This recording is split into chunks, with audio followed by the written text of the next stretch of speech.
Montana Talks here. Live and local. This is Montana Talks with Aaron Flint.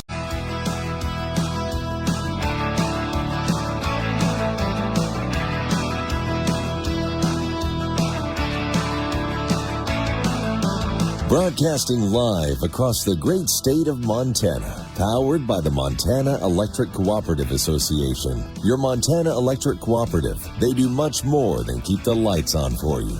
This is Montana Talks with Aaron Flint. Yeah, let me see real quick here if they've got an update. I'm looking at the HelenaIR.com. Nah, no update there. Looking at the BillingsGazette.com. Nah, no update there. Why would you not include this information? Why would you not include the rest of the story? The other side of the story? I mean, look, we do a talk show. This is commentary. We give opinions. And, of course, folks can call in if they agree or disagree. But, I mean, we still do a better job of showing both sides on so many of these issues than some of these so-called news reporters do. Let me do an update on a topic that we covered yesterday here on Montana Talks. I reported on this on our Montana Talks website earlier this week, and then a similar headline was also spotted in the Lee newspapers out of their Capitol Bureau reporters as well. Basically, there's a big United States Supreme Court case that was heard earlier this week. Here's the headline I wrote: Important Supreme Court case for Bozeman and Missoula to watch. Now, it's not just Bozeman and Missoula, but it's particularly important for Bozeman and Missoula. And then the Lee newspapers had a similar headline, which was this: Montana cities watch U.S. Supreme Court case on homeless encampments. And when you read the entire piece on the news page, not on the opinion page, this was on the new page, the whole piece is basically pro-transient propaganda. The whole piece is basically written to appease, to cover for these radical left-wing city governments in Bozeman and Missoula that are allowing for this invasion of transients to occur. So why would you write an entire news story about homeless encampments and the U.S. Supreme Court case and make it a Montana-specific story, but not mention some basic facts? Like, why was there no mention of the homeless man who murdered a local gym manager in Kalispell? I mean, the reporter for the Lee newspapers mentioned, in fact, described Kalispell, quote, as the town where a homeless man was beaten to death last year. Well, why didn't they mention the homeless man who murdered a local gym manager? For Bozeman, why didn't they mention the transient who raped a 14-year-old girl? For Missoula and elsewhere, we could give you crime report after crime report after crime report that seemingly comes out on a weekly basis regarding transients in Missoula, but why didn't they include the fact that there's transients defecating in water fountains in city parks in Missoula, or that a man in Missoula, a good Samaritan in Missoula, decided to take the cleanup into his own hands and started picking up trash and picking up drug needles off the banks of the Clark Fork River, and the city went after him instead of went after the transients? No follow-up report from the Lee newspapers today, but yet they continue to push this pro-transient propaganda.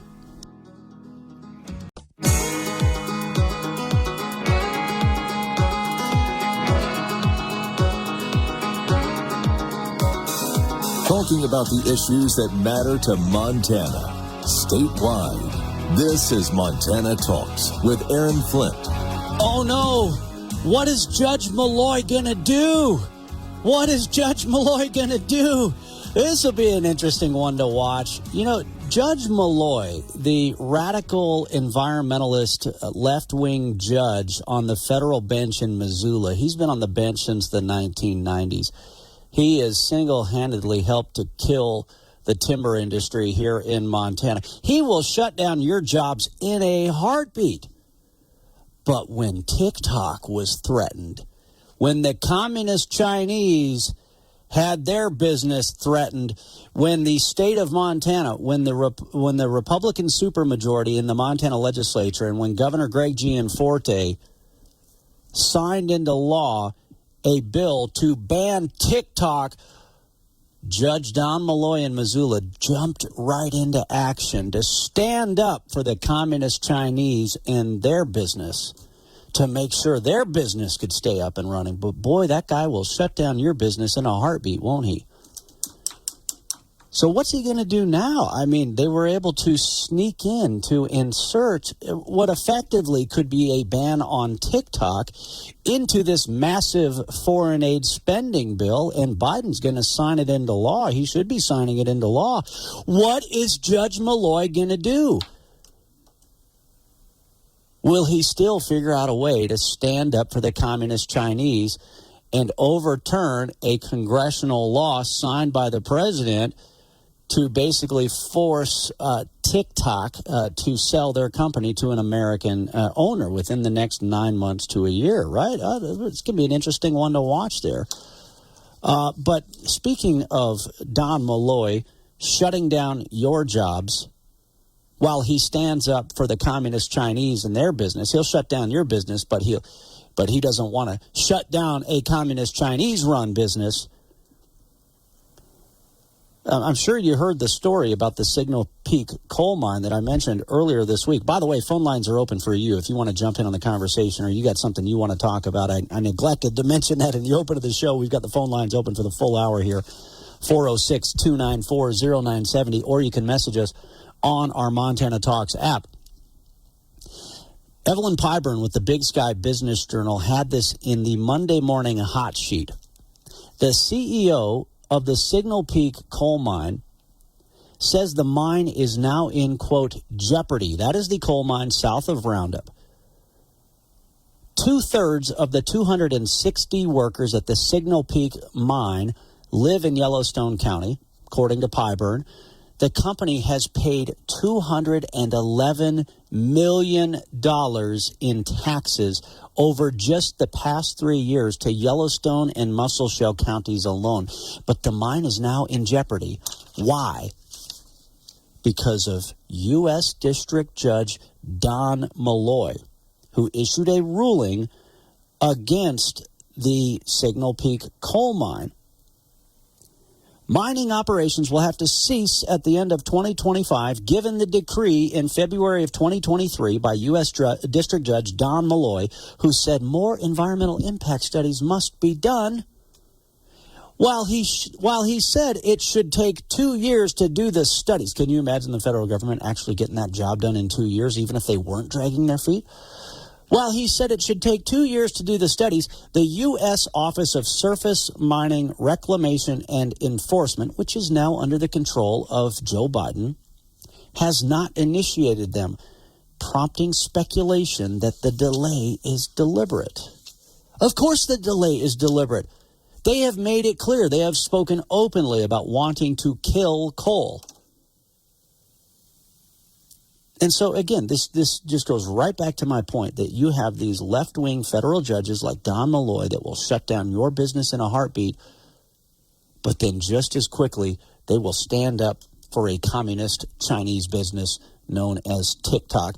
I got another example that I want to share with you here, because not only do they have liberal judges in their back pocket to issue rulings on their behalf, there's another concept known as sue and settle. And there's a new headline out today in the Helena IR that I want to tell you about. But first, let's go to your phone calls. We got Jim in Great Falls first up. Jim, good to hear from you. What's going on?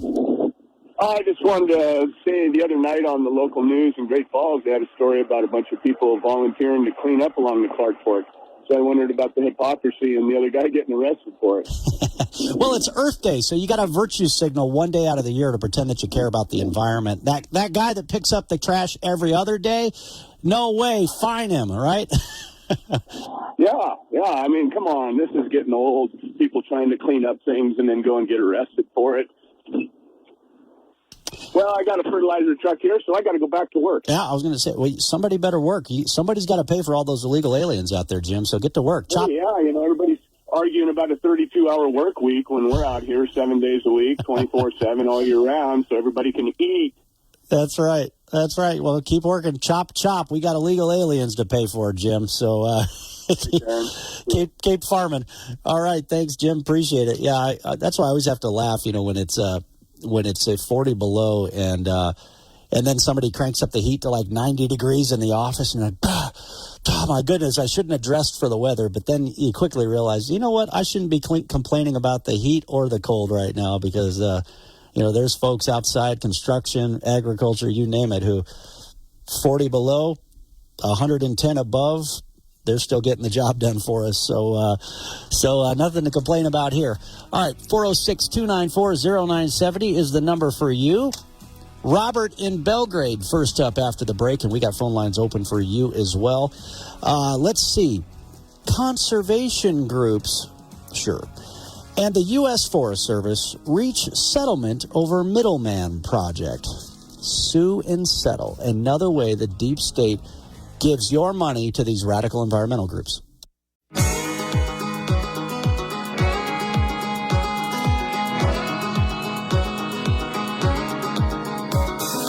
Talking about the issues that matter to Montana, statewide.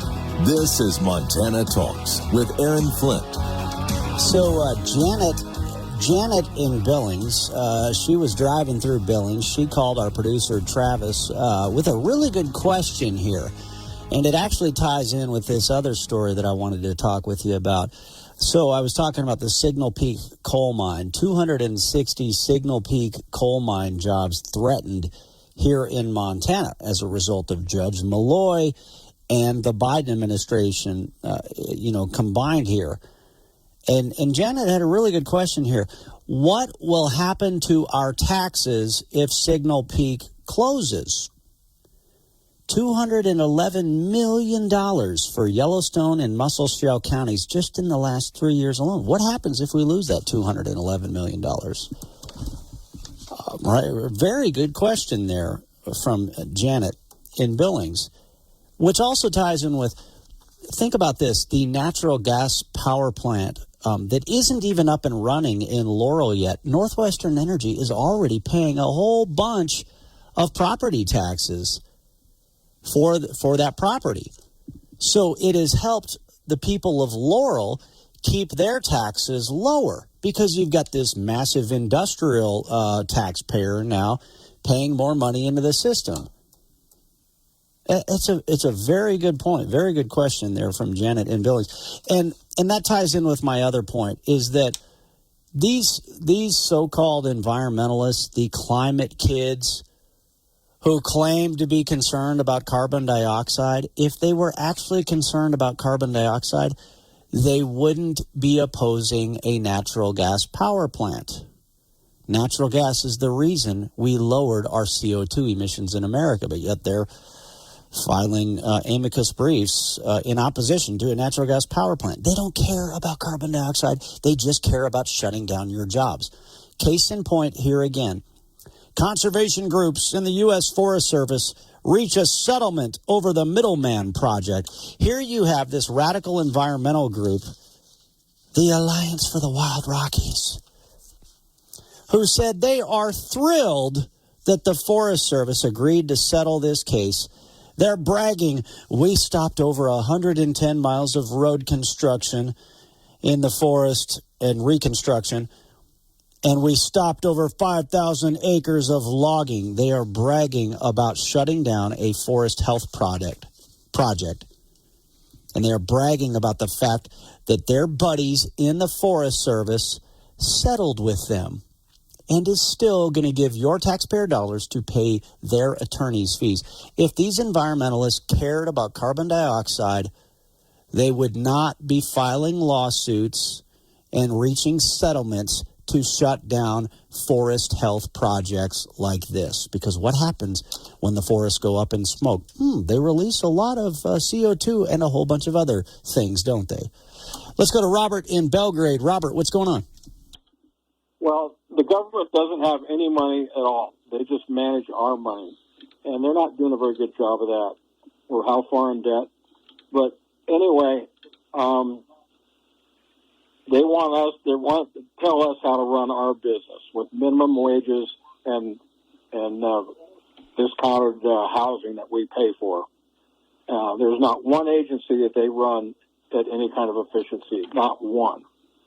And then they want to tell us how to do our stuff. Unbelievable. Good point. I'm a businessman, was a businessman, a veteran. I've given people an education through the 12th grade and freedom since before this country with guns. We gave them their freedoms, and they want to take away our freedoms, and it's just unbelievable the way this country is running. No, you're exactly right. And somebody made this point.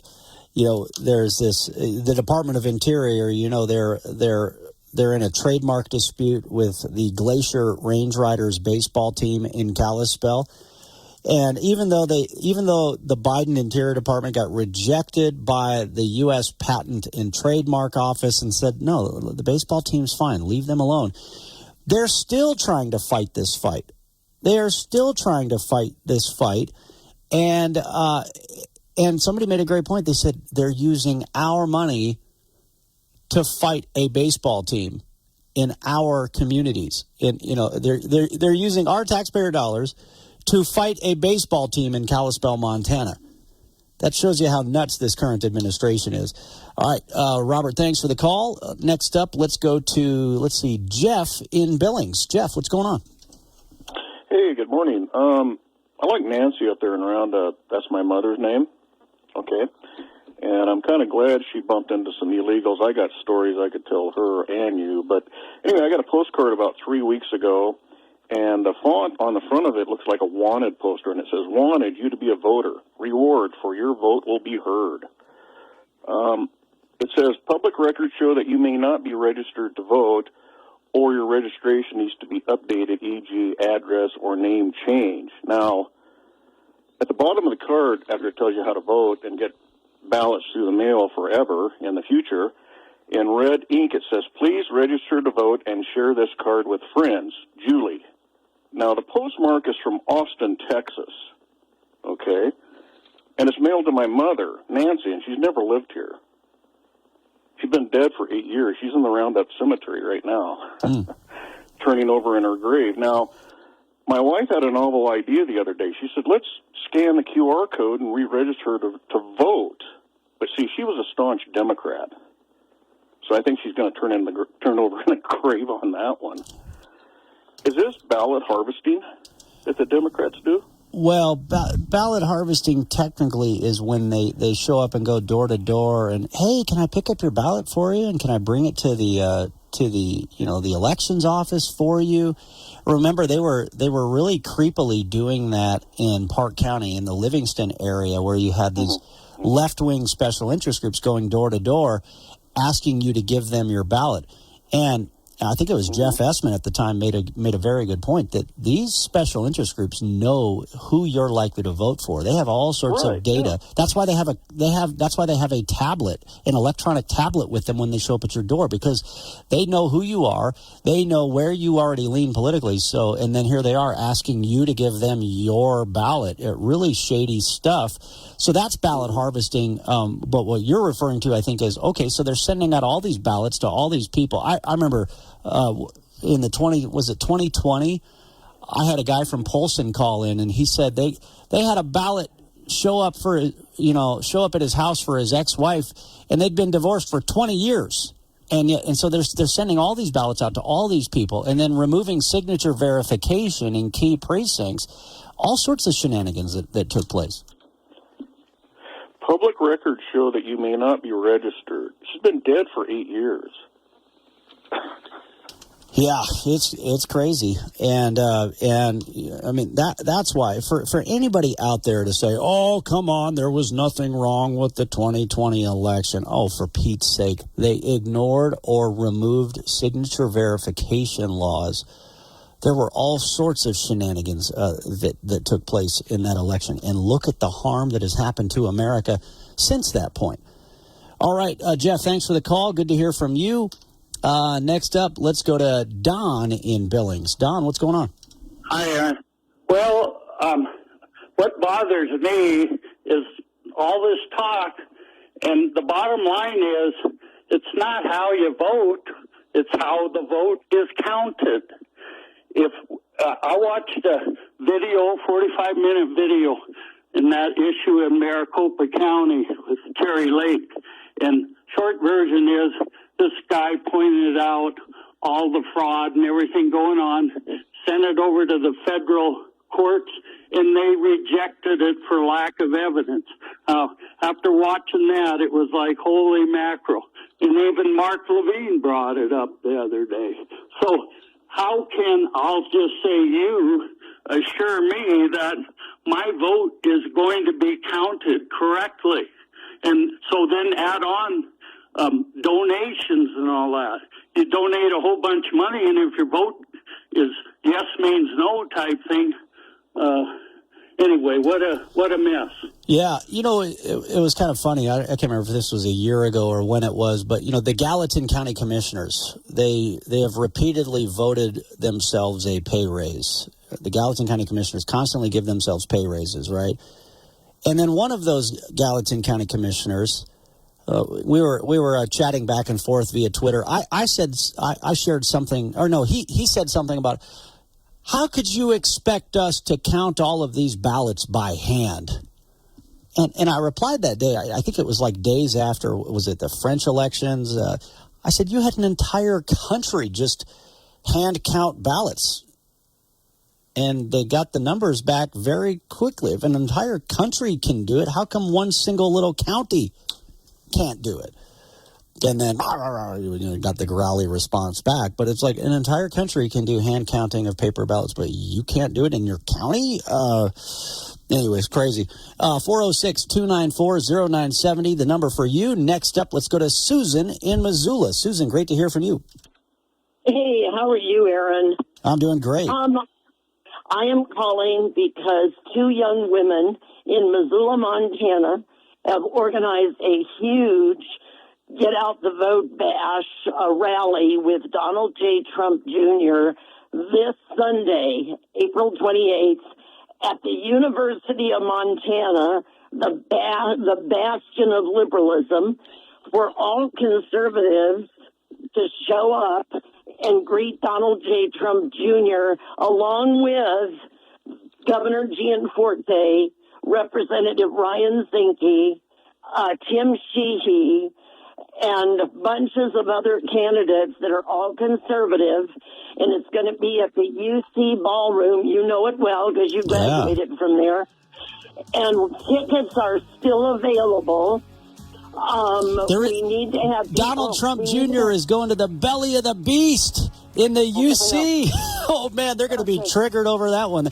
Hey, Susan, stand by. I got to hit a hard break here in about 8 seconds. Susan in Missoula, stand by. We'll come back to you right after this. Yeah, I love that Don Jr. is going to the UC. Even better.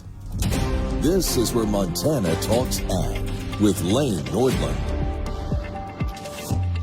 A few weeks ago, the Biden administration finalized 3 rules rolling back changes made to the Endangered Species Act during the Trump administration. The ESA was a very important topic for cattle producers in Washington, D.C. last week, attending the National Cattlemen's Beef Association's legislative conference. Now, 2 of these rule changes include reinstating the blanket 4D rule and allowing the government to designate critical habitat designations in areas where species may or may not live. In CBA's Ethan Lane. If we pile enough dirt on this coffee table, the case could be made under the Endangered Species Act as it was written in the Obama administration that habitat has the potential to support a species. And because the potential is there, that's definitely critical habitat. Well, I think we can all agree sitting in this room, this coffee table should not be critical habitat for anything, right? The third rule disregards the economic impact of ESA listing decisions. Montana Stock Growers President John Grandy said the administration has made no effort in updating the delisting of species once they are recovered as well. They keep talking about more recovery of the wolf. Well, obviously the wolf is quite well recovered. We can't seem to get the grizzly delisted, and now we're listing the wolverine with, as near as we can tell, absolutely zero sound science behind that. They don't know how many wolverines there are. They don't know if it's more or less than there were 10 or 20 years ago. I'm Lane Nordland.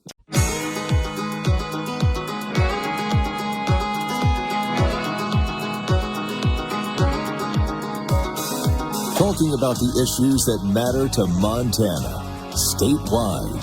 This is Montana Talks with Aaron Flint. Oh, I love this phone call from Susan Campbell-Renault in Missoula. Just known Susan for years. What a great American patriot. But I love it because I wonder, Tom Winter, has Tom Winter said anything about the pro-Hamas terrorist protesters on the Columbia campus? Has he said anything about these left-wing pro-Hamas activists jabbing Jewish students in the eye with Palestinian flags, holding up signs calling for terror groups to target these Jewish students or these pro-Israel students on these college campuses? Has he said anything about that speech and that type of violent behavior taking place on college campuses? Because I remember seeing Tom Winter. He was one of the candidates in the Democrat primary for Congress a couple of times.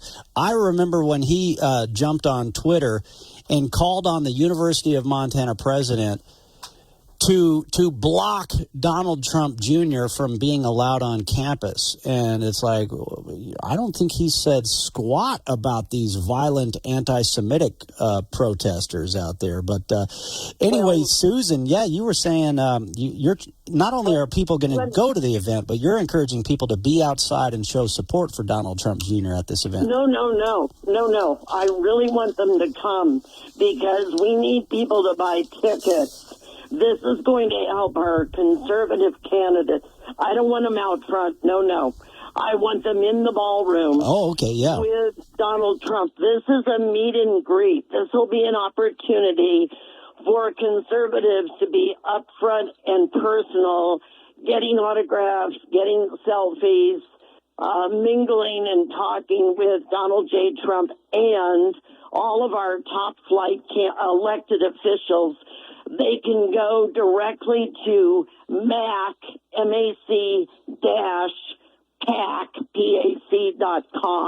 or they can call me. And I'm going to give them my email at Blue Mountain, all one word, lowercase, spelled out, Blue Mountain at Montana, spelled out, .com. I'm not going to give my phone number out because sometimes I get crazies. You know what that's like, Aaron. Oh, well, especially in Missoula, you know that the crazies, they've got their anti-Semitic pro-Hamas people in Missoula. Remember when they put the Palestinian flag during Cat Grizz up there? I mean, they've got their left-wing wackos, but we've also got a ton of great American patriots in Missoula as well. So it's going to be a cool event. Well, and I'm going to tell you what, we have, believe it or not, Aaron, we have some very patriotic flag-waving media and press people that are coming. And not all media are bad guys. You're certainly one of them. And people with KPAX and KECI and KGVO and even the Missoulian are very patriotic, very excited. This is a historic coming together of not only Donald J. Trump Jr., who is probably one of the most courageous people I know. He is going to talk about the Second Amendment, the importance of carrying a weapon to protect yourself and others. He's also going to talk about current affairs. But we also are going to have all of our most important leaders of the Republican Party and the conservative movement there at that event, mingling with voters. So I really I don't want voters outside. I want get them inside. And help the candidates. Well, thanks for calling in, Susan. That'll be a great event. We just got to see Donald Trump Jr. He joined us at the SHOT Show down in Las Vegas alongside Governor Gianforte, and so he's always fun to catch up with. He's just such a down-to-earth guy. You know, he loves hunting and fishing in Montana. He was doing that long before he was his dad was ever a presidential candidate, nonetheless president. And by the way, Susan, you reminded me, the other guy that's going to be coming with Donald Trump Jr. is Alex Brusewitz. Great young conservative guy I've had on the show before. And you reminded me, I was like, man, I should send him a quick message and see if he wants to join us on this show. Maybe Don Jr. as well. So I just sent Alex Brusewitz a message during the break. He already got back to me. He's going to be with us tomorrow on the show. So, Susan, thanks for the reminder. There you go.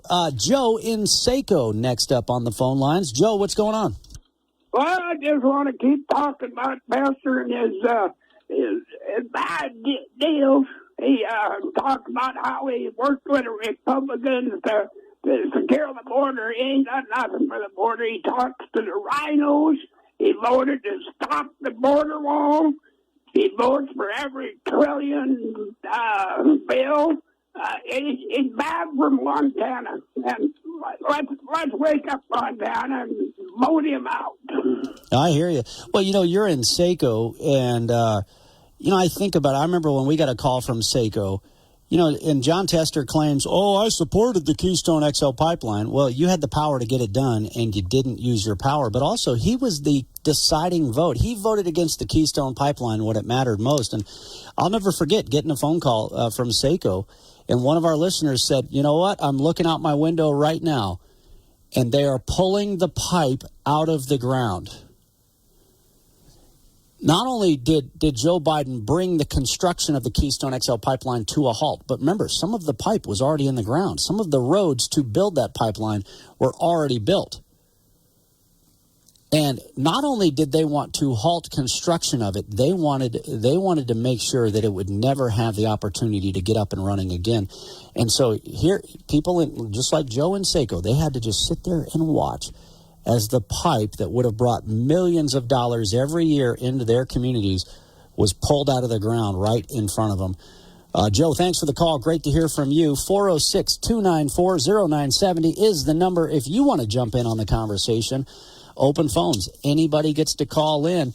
Stacy Zinn next up on the phone line. She's one of the candidates for the Eastern Congressional District in the Republican primary. Used to head up the DEA here in Montana. One of my favorite people here in Montana. Stacy, thanks for calling in. Good morning. How are you? Hey, I'm doing great. How's the campaign trail? Campaign trail is going well, but I'm taking a breather to get back to the community members and talk about the drugs cartels and the terrorist actions that are crossing into our southwest border. So yeah. I'm going to be... Go ahead. Oh, no, I was going to say go ahead, but yeah, because somebody had sent it to me, and then I think you sent it as well. There's an event coming up where you're kind of like an informational meeting talking about the drug cartels right here in Montana, right? Absolutely. So on April 25th in Great Falls at the public library between 5:30 and 7:30, I'm going to be up there talking about the drugs that are in the general area, why the drugs are up there, the types of different cartels that are in Montana, and then I'll hit on the individuals that are crossing into our southwest border, because power is knowledge, knowledge is power, and we need to continue to educate the public of what's going on in our streets. Then on April 27th on Saturday in Billings at 2 p.m. at the public library, we are also doing the same conversation, and then we're shifting it up to Helena.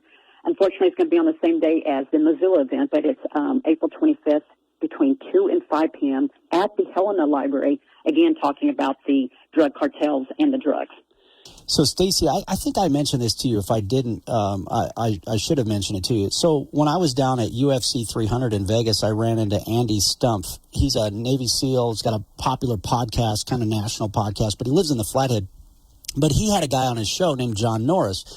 I interviewed John Norris a couple years ago. He was a fish and game officer out in California battling the drug cartels on public lands over there, but he now lives in Montana as well. But I listened on the way down to Vegas for UFC 300. I listened to a podcast that the two of them produced, and they actually mentioned you. And the whole reason they did their podcast focus on the drug cartels targeting reservations in Montana was because they saw your quotes in that NBC News article. And so I just, you're having an impact with what you're doing. Well, it's been amazing because I got a call from D.C. They wanted me to testify last week, I believe last week or week before last, pertaining to how the cartels are encroaching on the reservations here in Montana. I had already had an event here in south side of Billings to talk about the drug movements here. So I didn't go to D.C. because of my commitment. I gave my word. But you'll be amazed at all the different types of outreach that's taking place, different magazines, people from Australia calling. They want to know what is going on in Montana, what's going on with the cartels, what's going on with the reservations. And that's why I am very passionate about sharing the information, because we need to hyper-focus on it. We don't have enough law enforcement footprint in the state of Montana. We don't have enough drug agents. And the people are coming. The cartels are here, and they are not going to slow down. We have to push back. That's right. Well, and I want to pat you on the back. If people missed what Stacy just said right there, she committed to an event at the Senior Center on, the south side of Billings. She was invited to testify before Congress. She turned that opportunity down because she made a commitment to the Billings South Side. That's a big deal.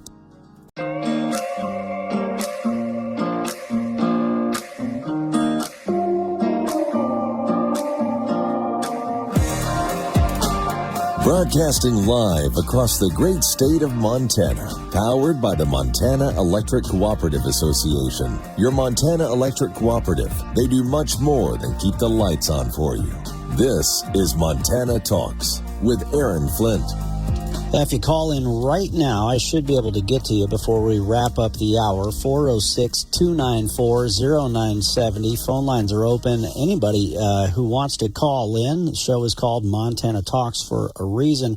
And then tomorrow, we got a very big show coming up for you tomorrow. General Michael Flynn. He is on Sunday. You know, Susan in Missoula talked about Donald Trump Jr. being in Missoula Sunday late morning / afternoon. Sunday night, General Michael Flynn is in Billings, and I'll be there for that event. But General Flynn is going to join us live at 9:40 tomorrow. And then, as you just heard, hey, with Don Jr. and Alex Brusewitz in Missoula this Sunday, I reached out to Alex Brusewitz. He'll be with us tomorrow at 9:10. So big show lined up for you tomorrow. Stacy's in. We got cut off by the break there. But anyway, what else did you want to share with listeners across the state? No, I want the communities to know what is going on, and it is important that the mama bears out there know what their students are facing at school.